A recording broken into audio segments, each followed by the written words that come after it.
Bonjour, bonsoir bien-aimés, shalom. Aujourd'hui, nous allons partager sur de fausses accusations ou de fausses raisons. Lorsque vous lisez la Bible, vous allez remarquer que déjà depuis le début, lorsque la femme et l'homme, Adam, dans ces cas, ont péché, Dieu va leur demander deux choses. Qui vous a dit ceci ou qui vous a dit cela? Alors l'homme et la femme vont commencer à donner des raisons qui étaient en principe de fausses raisons parce qu'ils connaissaient la parole de Dieu. Lorsque vous lisez Genèse chapitre 3, verset 13, la Bible dit « Et l'Éternel Dieu dit à la femme, « Pourquoi as-tu fait cela ?» Et la femme répondit « Le serpent m'a séduite et j'en ai mangé. » Là, il parlait du fruit. D'autres personnes disent même que c'était une pomme. Parlant de la pomme qui se trouve, qui est l'image, le logo d'une société que vous connaissez américaine.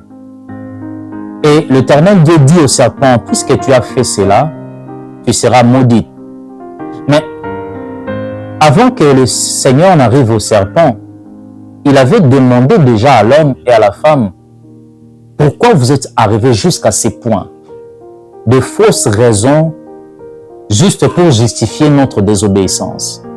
Alors Dieu ne cherche pas des gens qui lui donnent des raisons pour justifier le fait qu'ils ont volé.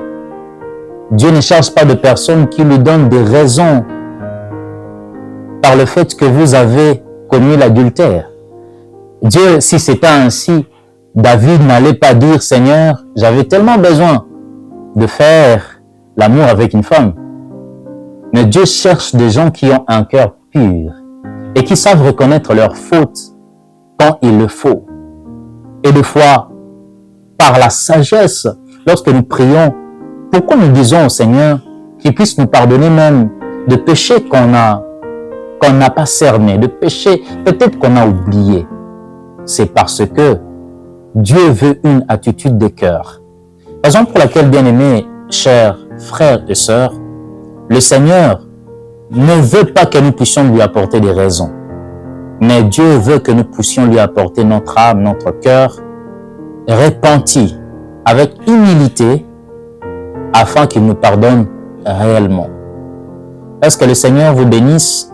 Et je vais prier avec vous. Seigneur, je recommande ce cœur entre tes mains, cette personne qui nous suit, qui a compris qu'il cherchait des raisons inutiles devant toi parce que personne ne peut s'échapper à toi. Il est écrit, tu sondes le cœur et tu sondes le rein. Tu connais nos vies plus que nous-mêmes. Viens pardonner. Viens mettre en nous, Éternel Dieu, l'humilité de pouvoir s'approcher de toi et de réparer des choses que nous avons détruites par notre attitude ou par notre désobéissance.